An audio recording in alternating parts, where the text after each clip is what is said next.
Buenos días, gente. Es un gusto y un placer, como siempre, poder estar con el ingeniero Marcelo Nogué de Un Solo Uruguay. Así que mis buenos días para usted, ingeniero. Muy buenos días, ¿cómo anda? Y acá andamos, preocupados, ¿no, Marcelo? Preocupado porque la verdad que uno ve, hay cosas que uno ve y no las puede creer, ¿no? Siempre seguimos pensando, siempre nosotros pedimos un cambio, por eso votamos un cambio, y vemos que los cambios honestamente se lo pasan por el lugar que usted sabe, ¿no? Entonces uno al final de cuentas no sabe qué hacer. Lo digo esto en el tema de esto que está pasando en el Instituto Nacional de Colonización. Mire,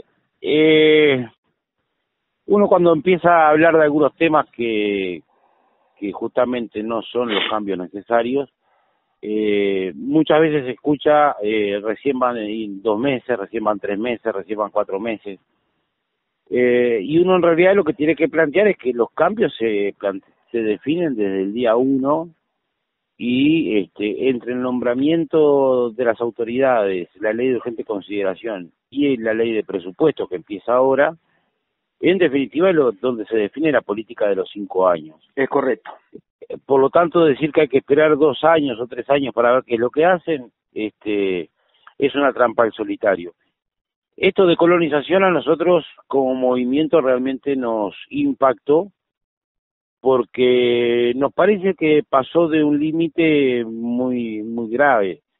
La ley de colonización define que hay 3 representantes políticos y 2 no políticos, uno por los productores y uno por la enseñanza, con el espíritu justamente de que no sea un manejo político partidario el tema de la tierra, y que no sea un tema político partidario el manejo de tanto patrimonio nacional que hay a través de la tierra.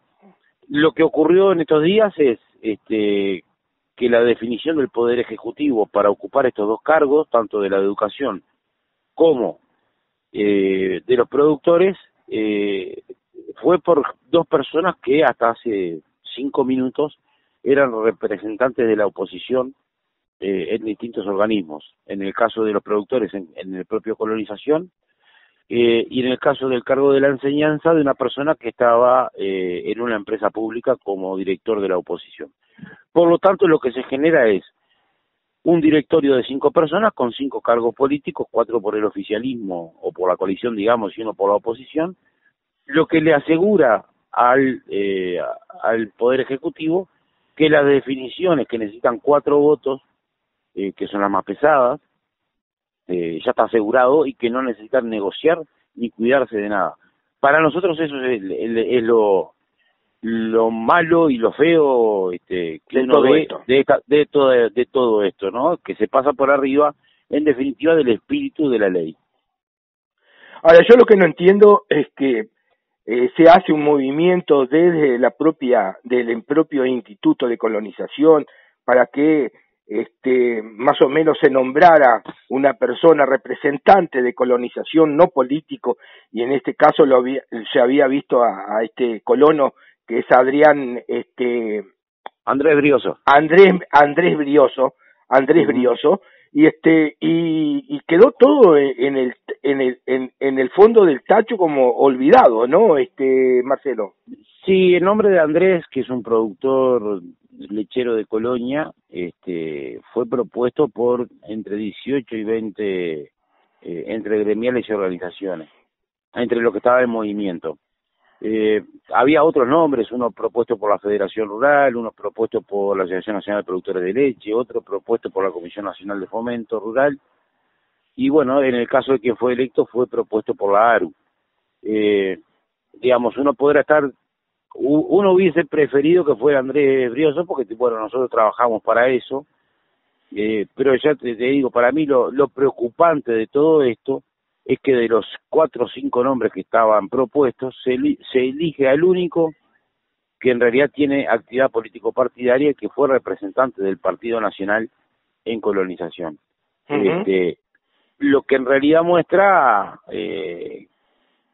que la intención, por lo menos en lo que hace a políticas de tierra, de discutirlo abiertamente, de tener a los productores involucrados en la discusión, no existe, ¿no? No existe. Sí. Entonces, eso es lo preocupante de todo es esto. lo lamentable, ¿no? Es lo lamentable, Marcelo, que nos cuesta creer que esto haya pasado. Realmente es un golpe que no lo hemos podido terminar de absorber, porque en realidad es poco creíble. Si uno lo cuenta, es poco creíble.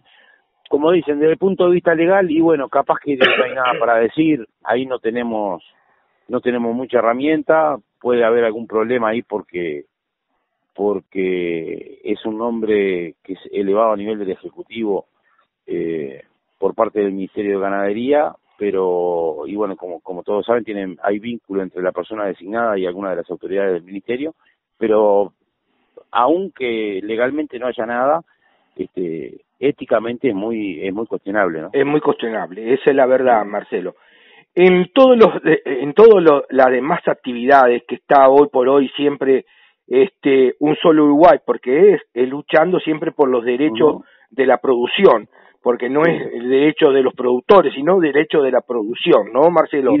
Y del trabajo. El centro siempre es el trabajo, tanto de el tema asalariado como de las empresas y los empresarios que llevan adelante sus actividades. Acá el centro es el trabajo, es que la gente tenga las herramientas para tener una vida digna. Y bueno, ese siempre ha sido el foco del movimiento, ¿no? Correcto. En ese sentido, bueno, hemos vuelto a hablar del tema del SITRAC, del sistema de control para el transporte, que volvió a estar arriba de la mesa. El Ministerio de Transporte, que en su momento el ministro había dicho que quedaba suspendido por tiempo indefinido, lo volvió a poner arriba de la mesa con más herramientas de control. Lo que va a seguir, digamos, eso para nosotros antes estaba mal y ahora sigue estando mal, sí, porque en realidad es aumento de costos, deja cada vez más gente afuera del sistema de trabajo operativo. Y claro, y aumenta los costos, que en definitiva los costos los terminamos pagando todos cuando vamos a... Sí, señor, cuando vamos a pagar el flete. Y cuando vamos a pagar el kilo de arroz el producto en la góndola, tiene toda la razón. Hay toda una argumentación que para nosotros es falaz, porque en realidad te dicen que es por mejorar algunos controles.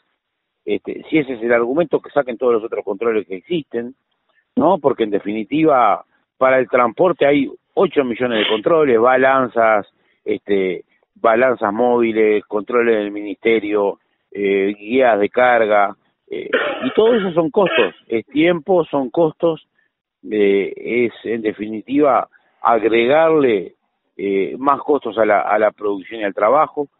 Entonces, si la idea acá es seguir aumentando los controles, seguir aumentando la política del control en contra de la política de desarrollo, está claro que el final va a ser menos fuentes laborales. Trabajo. No, perdone, Marcelo, yo lo que veo en esto, ¿no? Los otros días hablábamos, aquí en la vuelta usted sabe que Salto es un departamento que también tiene una muy buena producción hortícola, frutícola, que realmente mueve mucho, ¿no? Y estamos hablando justamente sobre el tema del transporte, y un amigo me lo decía: Máximo, le quieren meter más controles a los camiones, cuando a nosotros, honestamente, en los 15 o 20 kilómetros que tenemos que hacer de la chacra al departamento, a la ciudad de Salto, es donde más se nos embroma todo lo que es la fruta, la verdura y todo lo demás, porque se machucan de una forma tal por los caminos desastrosos que tenemos. Yo creo que tendríamos que empezar por ese lado, ¿no, Marcelo? Empezar por la ruta, por los caminos, que realmente son un desastre. La promesa el problema es que el caso del Ministerio de Transporte son algunas promesas de campaña que ya se empezaron a bajar. Por ejemplo, el tema de las auditorías. Nosotros como movimiento hemos hablado mucho de la calidad de las rutas, de que se paga por rutas que se rompen enseguida. Bueno, hoy esa promesa de campaña se bajó, que es el tema de las auditorías externas en el Ministerio de Transporte. Y sin embargo se sigue con una política que había sido muy criticada como la del CITRAC. Entonces, para nosotros seguimos poniendo en algunos temas centrales la carreta adelante de los bueyes. Mientras nosotros no tengamos rutas buenas, caminos buenos, que encarecen un montón la operativa, porque no solo que se le machuca la fruta y la verdura, sino que además donde rompen los camiones en este país es en la caminería rural. Es cierto. Los camiones no rompen en las rutas que están no. En las rutas nacionales es muy difícil. Y todo eso encarece en definitiva todo el tema de transporte y logística, que es en donde hay que trabajar. Sí. Entonces, si nosotros pagamos una ruta 30 que se inauguró con bombos y platillos y a la semana la estaban emparchando, bueno, vamos a hacer una auditoría para ver qué es lo que se hizo mal ahí. Pero no le pongamos más controles al camión que tiene que estar arriba de esa ruta rota. No, hay una cosa real, ¿no? Usted habla con un transportista, tiene que hacer un flete de tal lugar a tal otro, ¿no? Lo primero que le pregunta cuántos kilómetros de ripio tengo. Exacto. Entonces, porque en base a eso es que le pasan cuánto le va a cobrar el kilómetro, ¿no, Marcelo? Y obvio, porque además depende de la cantidad de kilómetros que uno tenga de caminería de malas condiciones, es si el camión consume 2,8 o 2,2. Por lo tanto el costo de combustible cambia totalmente.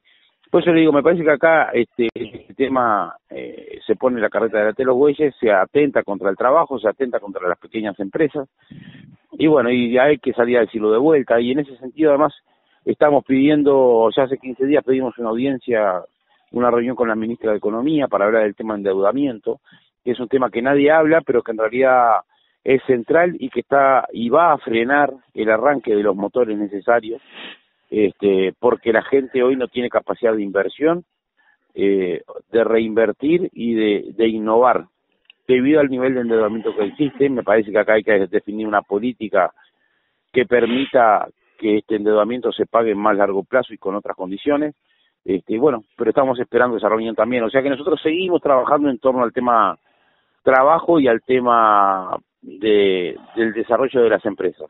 Hay una cosa que nadie quiere hablar y que nadie, al menos, porque dice, no, esto es cosa de la industria, ¿no? Vemos los informes, al menos los informes serios que uno a veces trata de leer y donde uno trata de informarse, ¿no, Marcelo? Donde vemos una industria cada vez endeudándose más, ¿no? Y no tomamos conciencia de ese tema, ¿no? Es que no, cuando uno mira los datos del Banco Central, el nivel de endeudamiento de todos los sectores, no estoy hablando solo del agro, ¿no? Estamos hablando desde la construcción, el transporte, los prestadores de servicios, la industria de la carne, todo, hasta el endeudamiento familiar, asusta. Uno piensa en este país, y más ahora en el marco de la pandemia, donde hay un parate importante, ¿con qué se va a arrancar cuando en realidad la mochila del endeudamiento es tan grande? Entonces hay que trabajar sobre eso, porque en realidad una empresa, cualquiera sea, que tenga un endeudamiento que hoy le cuesta afrontarlo en las condiciones actuales, termina bajando la cortina, termina perdiendo su empleo, y bueno, y en definitiva, como otra parte, la única herramienta que le queda o que prioriza el gobierno es alentar la inversión externa con exoneraciones fiscales. Entonces empezamos y vamos a seguir haciéndonos la trampa al solitario. Correcto. Para que haya inversión y trabajo hay que traer capitales de afuera sin que paguen impuestos, y los que estamos acá tenemos que seguir pagando impuestos y somos cada vez más. Cada vez más, ¿no? Y eso es lo peor de todo, ¿no? Eso es lo que tenemos que cortar como, sí, señor, como país. Hay una cosa que en estos días también salió cuando la ley de urgente consideración, algunos, no sé con qué sentido, ¿no? Porque yo honestamente en la ley de urgente consideración la traté de leer a ver si en algún lugar aparecía donde decían que los peones hoy iban a volver a trabajar las 10 o 12 horas que se trabajaba antes. Eso es pura y exclusivamente para inculcar dudas y poner dudas en el productor y en todo, ¿no, Marcelo? Sí, que yo sepa, la ley de urgente consideración no trata ese tema. No trata esos temas. no, la verdad que tampoco lo había escuchado, ¿no? Pero en realidad... Sí, pero a mí acá, a mí acá varios, ¿no?